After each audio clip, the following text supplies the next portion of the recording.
We are on chapter 8 of the Song of Achilles.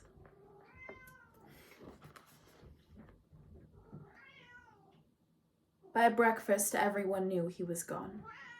Their glances and whispers followed me to the table, lingered as I reached for food. I chewed and swallowed, though the bread sat like a stone in my stomach. I yearned to be away from the palace. I wanted the air. I walked to the olive grove, the earth dry beneath my feet. I half wondered if I was expected to join the boys now that he was gone. I half wondered if anyone would notice whether I did.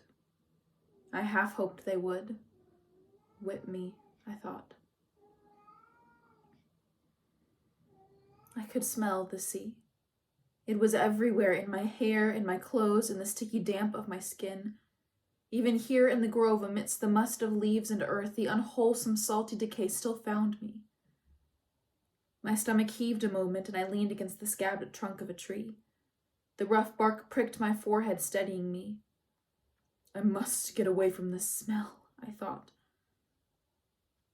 I walked north to the palace road, a dusty strip worn smooth by wagon wheels and horse hooves. A little beyond the palace yard it divided. One half ran south and west through grass and rocks and low hills. That was the way I had come 3 years ago.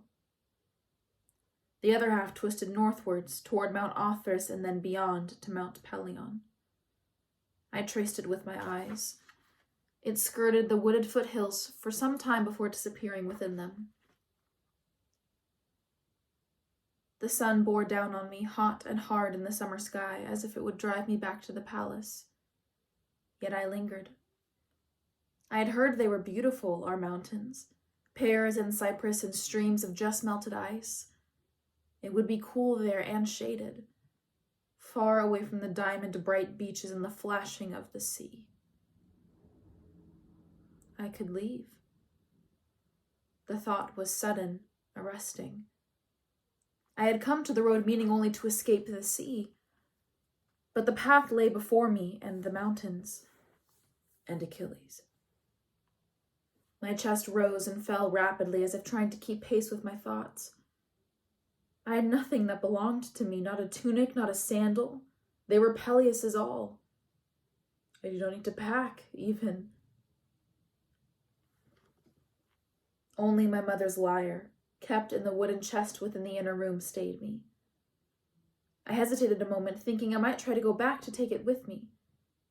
But it was already midday. I had only the afternoon to travel before they would discover my absence, so I flattered myself and sent after me. I glanced back at the palace and saw no one. The guards were elsewhere. Now, it must be now. I ran. Away from the palace, down the path towards the woods, feet stinging as they slapped the heat-baked ground. As I ran, I promised myself that if I ever saw him again, I would keep my thoughts behind my eyes. I had learned now what it would cost me if I did not. The ache in my legs, the knifing heaves of my chest felt clean and good. I ran. Sweat slicked my skin, fell upon the earth beneath my feet. I grew dirty, then dirtier. Dust and broken bits of leaves clung to my legs. The world around me narrowed to the pounding of my feet and the next dusty yard of road.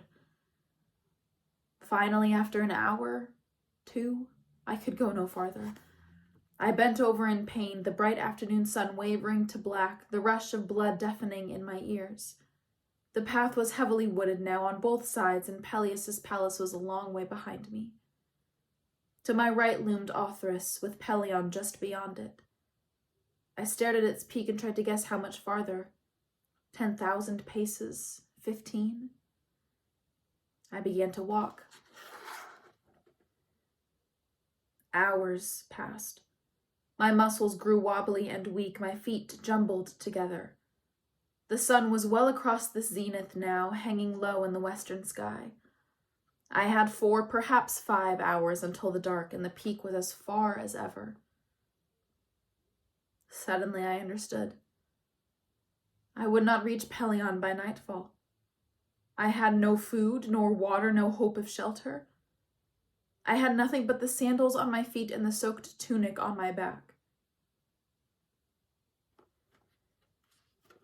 I would not catch up to Achilles, I was sure of that now. He had left the road, and his horse long ago was now moving up the slopes on foot. A good tracker would have observed the woods beside the road, could have seen where the bracken was bent or torn, where a boy had made a path. But I was not a good tracker, and the scrub by the road looked all the same to me. My ears buzzed dully, with cicadas, with the shrill calls of birds, with the rasp of my own breath. There was an ache in my stomach like hunger or despair. And then there was something else. The barest sound just at the limit of hearing. But I caught it, and my skin, even in the heat, went cold. I knew that sound. It was the sound of stealth, of a man attempting silence. It had been just the smallest misstep, the giving way of a single leaf, but it had been enough. I strained to listen, fear jumping in my throat. Where had it come from? My eyes tracked the woods on either side. I dared not move. Any sound would echo loudly up the slopes. I had not thought of dangers as I ran, but now my mind tumbled with them. Soldiers sent by Peleus or Thetis herself, white hands as cold as sand on my throat, or bandits. I knew that they waited by roads, and I remembered stories of boys taken and kept until they died of misuse. My fingers pinched themselves white as I tried to still all breath, all movement to give nothing away. My gaze caught on a thick clutch of blooming yarrow that could hide me. Now, go.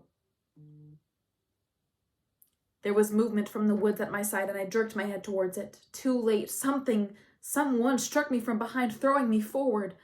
I landed heavily, face down on the ground, with the person already on top of me. I closed my eyes and waited for a knife. There was nothing. Nothing but silence and the knees that pinned my back. A moment passed, and it came to me that the knees were not so very heavy and were placed so that their presence did not hurt. Patroclus. Patroclus. I did not move. The knees lifted and hands reached down to turn me gently over. Achilles was looking down at me. I hoped that you would come, he said. My stomach rolled, awash with nerves and relief at once. I drank him in, the bright hair, the soft curve of his lip upwards. My joy was so sharp I did not dare to breathe. I do not know what I might have said then. I'm sorry, perhaps. Or perhaps something more. I opened my mouth. Is the boy hurt? A deep voice spoke from behind us both. Achilles' head turned. From where I was, beneath him, I could see only the legs of the man's horse, chestnut, fetlocks dulled with dust. The voice again measured and deliberate. I am assuming, Achilles Pelides, that this is why you have not yet joined me on the mountain. My mind groped towards understanding. Achilles had not gone to Chiron. He had waited here. For me. Greetings, Master Chiron, and my apologies. Yes, it is why I have not come. He was using his prince's voice. I see. I wished that Achilles would get up. I felt foolish here on the ground beneath him, and I was also afraid. The man's voice showed no anger, but it showed no kindness either. It was clear and grave and dispassionate. Stand up, it said. Slowly, Achilles rose. I would have screamed then, if my throat had not closed over with fear. Instead, I made a noise like a half-strangled yelp and scrambled backwards. The horse's muscular legs ended in flesh, the equally muscular torso of a man. I stared at that impossible suture of horse and human where smooth skin became a gleaming brown coat. Beside me, Achilles bowed his head. Master Centaur, he said, I am sorry for the delay. I had to wait for my companion. He knelt, his clean tunic in the dusty earth. Please accept my apologies. I have long wished to be your student. The man, Centaur's face was serious as his voice. He He was older, I saw, with a neatly trimmed black beard. He regarded Achilles a moment. "You do not need to kneel to me, Pylades, though I appreciate the courtesy. And who is this companion that has kept us both waiting?" Achilles turned back to me and reached a hand down. Unsteadily, I took it and pulled myself up. "This is Patroclus." There was a silence, and I knew it was my turn to speak. "My lord," I said, and bowed. "I am not a lord, Patroclus Menoetiades." My head jerked up at the sound of my father's name. "I am a centaur and a teacher of men. My name is Chiron." I gulped and nodded. I did not dare to ask how he knew my name. His eyes surveyed me. "You are overtired, I think.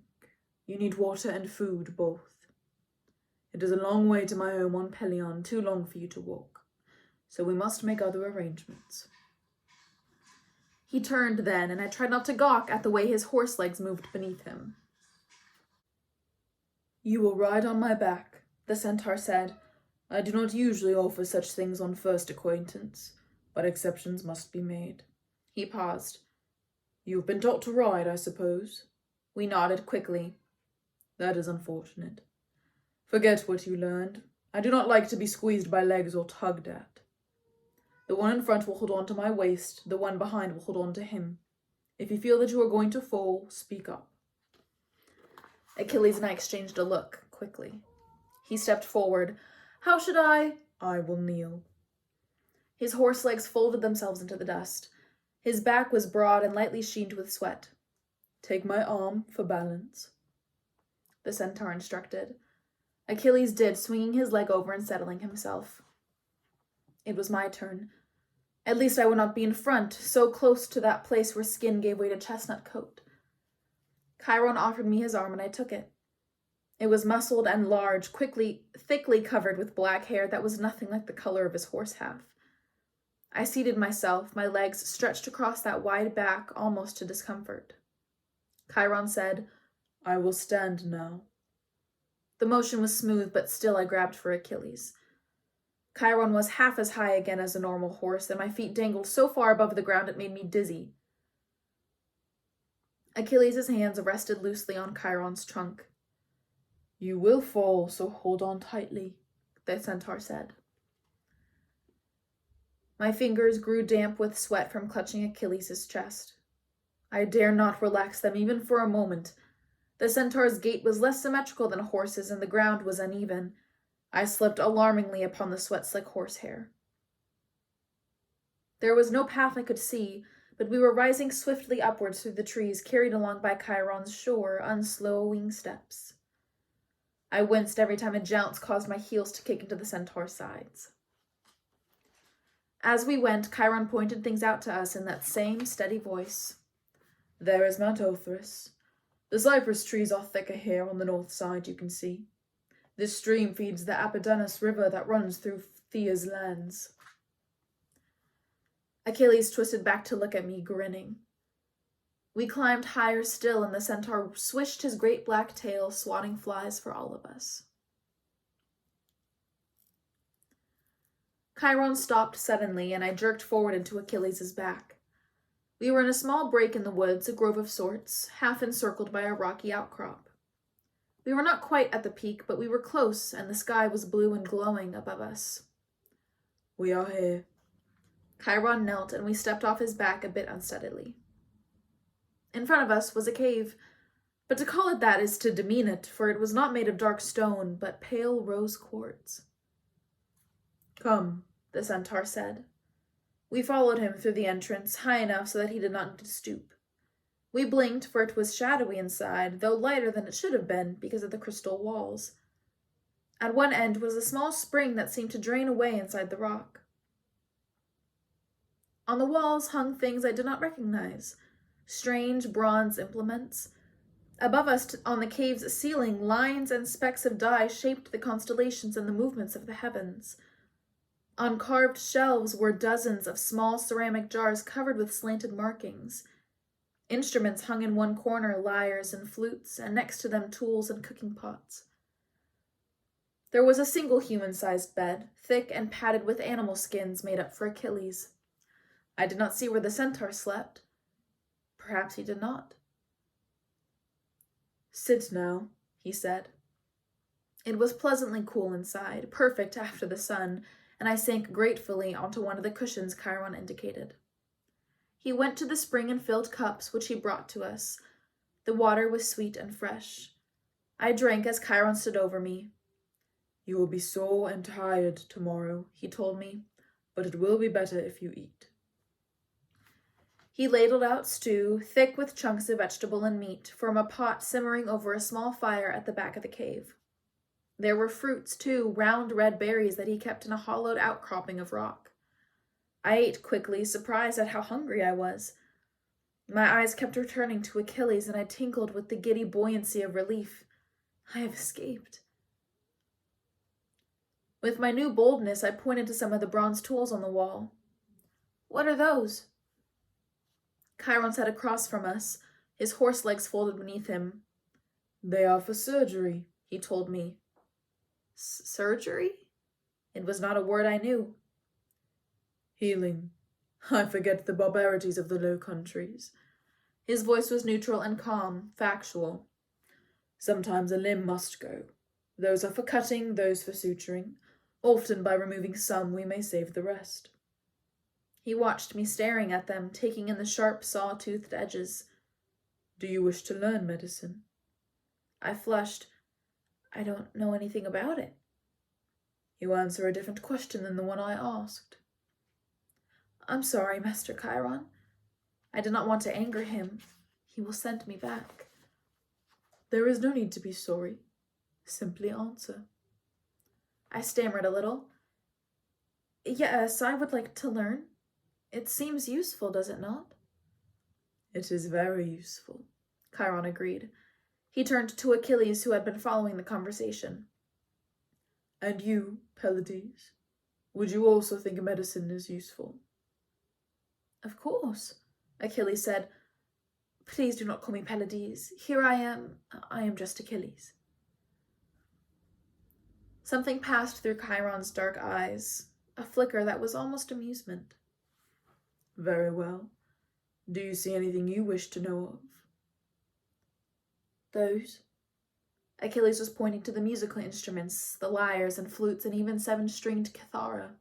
"Do you play?" Chiron's gaze was steady. "I do." "So do I," said Achilles.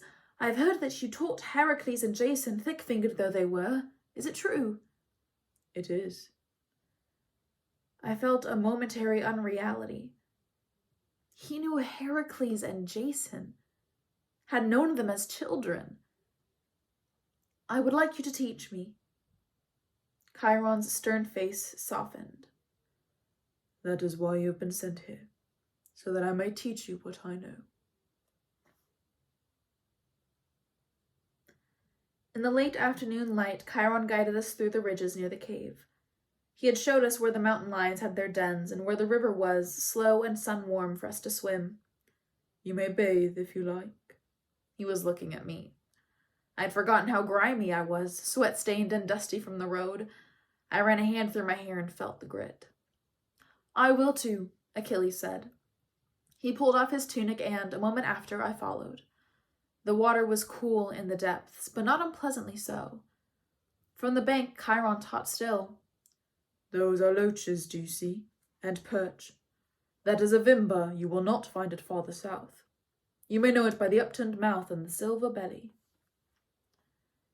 His words mingled with the sound of the river over its rocks, soothing any strangeness there might have been between Achilles and me. There was something in Chiron's face, firm and calm and imbued with authority, that made us children again, with no world beyond this moment's play and this night's dinner. With him near us, it was hard to remember what might have happened on the day by the beach. Even our bodies felt smaller beside the centaur's bulk. How had we thought we were grown?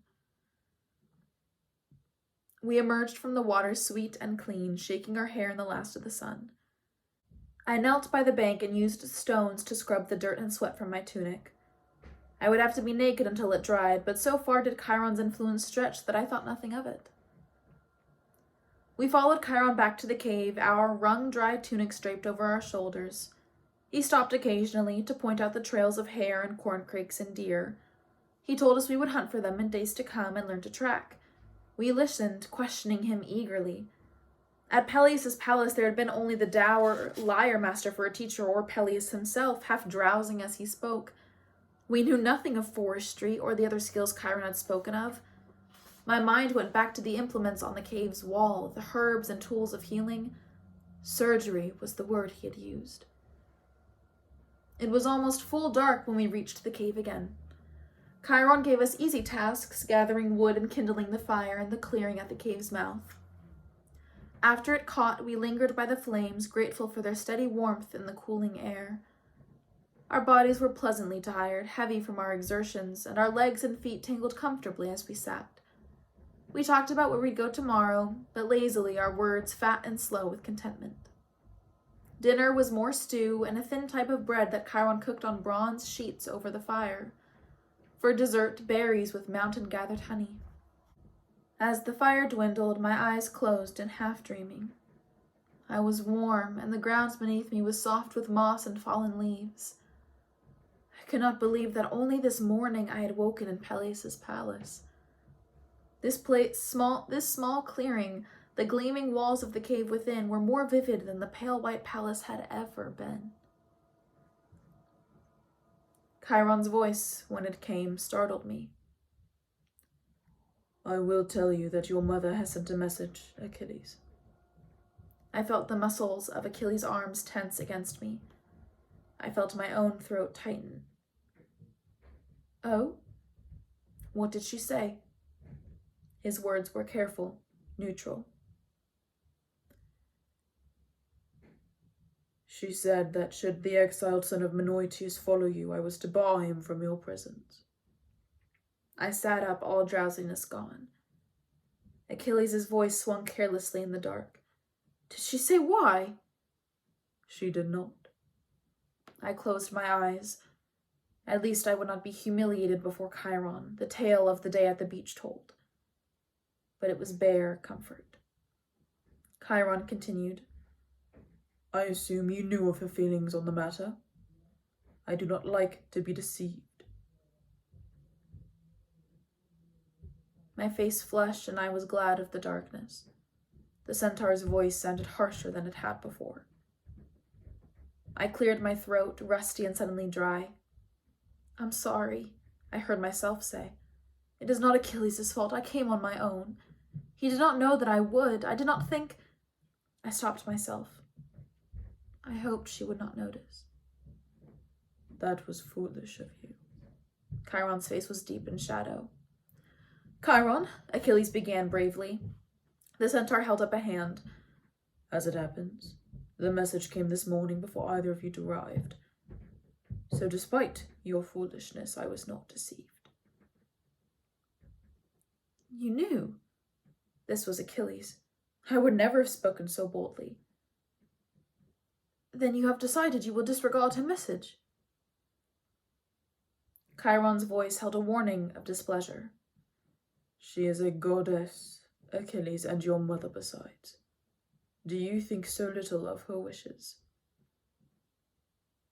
I honor her, Chiron, but she is wrong in this. His hands were balled so tightly I could see the tendons even in the low light.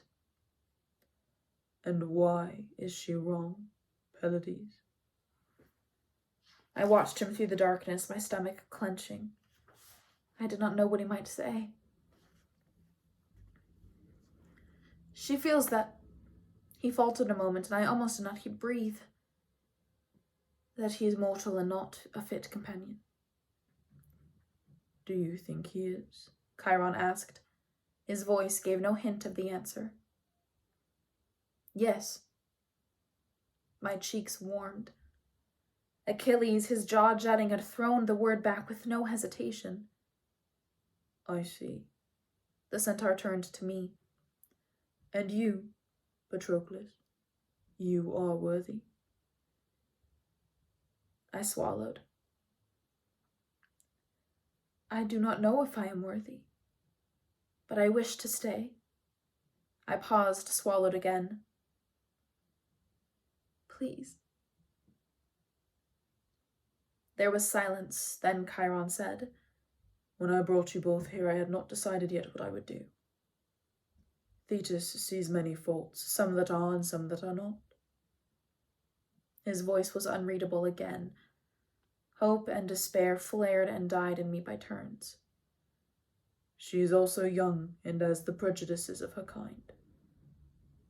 I am older and flatter myself that I can read a man more clearly. I have no objection to Patroclus as your companion.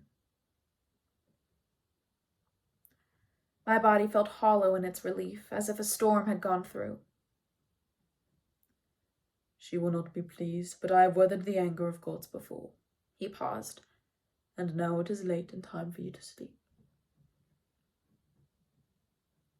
Thank you, Master Chiron. Achilles' voice earnest and vigorous. We stood, but I hesitated.